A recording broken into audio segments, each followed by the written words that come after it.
Good evening, IMI. We, the Finance Club, welcome you all to the fifth edition of the Finance Room. I, Chandanesh Mahapatra, along with my co-anchor Sushant Kapil, will take you through some major financial developments which made headlines last week. Over to Sushant. Thank you, Chandesh. The global bank scoops up record $125 billion fee haul in year 2020. The investment banks across the world have generated a record $125 billion in fees this year as companies race to raise a cash to outlast the pandemic. Companies raised almost $300 billion through flotation globally in 2020. The corporate America experiences a K-shaped recovery. That economic sphere is dividing the wider US economy as the pandemic deepens the gulf between the largest, best financed companies and those who are lacking scale, leading brands, or robust balance sheets. The Amazon advertising business booms in pandemic. The surge in online shopping triggered by COVID-19 pandemic has put Amazon on the course of its first ever $100 billion quarter, but it has also boosted an overlooked part of the company's business, that is advertisement. This year, Amazon is on the course to command 10.2% of US digital ad spending. According to the DLF commercial leasing, the commercial leasing is expected to reach pre-COVID levels in next 2-3 quarters. Mr. Khatter, the managing director of rental business of DLF, said that there has been a lot of inquiries from the larger corporates, but due to the delay in taking decisions, full recovery is expected to take 2-3 quarters. The Future Retail wants SEBI to clear the deal with Reliance Retail quickly. The Kishore Binyani-owned firm pointed to the Delhi High Court saying that the Future Retail Board's decision to approve the merger of listed entities and sell retail assets to Reliance Industry was valid. In view of this, the application for SEBI's no objection certificate or observation on the scheme through stock exchange should be reviewed as soon as possible. Over to you, Chandesh. Thank you, Sushant. India's auto sector revival runs into cargo herd.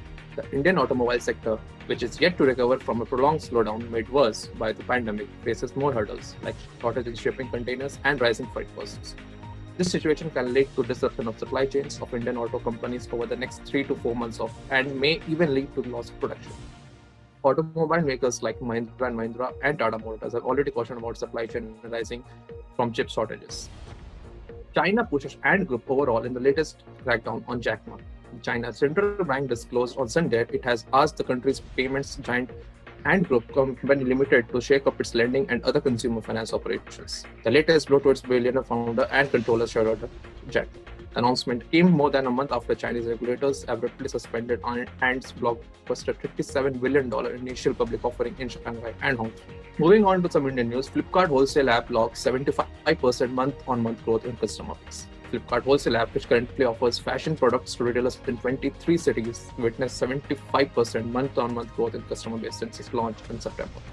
Encouraging trends have emerged from retailers in small towns who have opted for e-commerce as a preferred mode to do a business at ease. The statement said, adding that one in every 5 customers on Flipkart's wholesale is from Tier 2 or Tier 3 cities. Flipkart has also launched grocery sale in the NCR region following the success. Now, the Tata Consultancy Services crosses 11 lakh crore in market capitalization. The TCS shares touched an all-time high on Monday, with the shares touching a 52-week high of Rs 2948 on BSE. The IT giant's market capitalization crosses 11 lakh crore on Monday, making it the second Indian firm after Reliance Industries to cross the benchmark. Moving on, Bitcoin is on the longest monthly winning run since 2019 after topping $28,000. The largest cryptocurrency reached an all-time high of $28,365 on Sunday before pairing some of the advanced, according to a composite of prices compiled by Bloomberg. The run of the outsized returns over October, November, and December so far is the longest of such stretch. It's been a tough year for all the accounts, but for the Bitcoin holders, 2020 has been a marvelous time. It almost quadrupled since surpassing 20,000 mark and setting records day by day. This was all from this edition of the Finance Room. We, the Finance Club, wishes you all a very happy and a productive year ahead. Stay safe and stay updated. Thank you.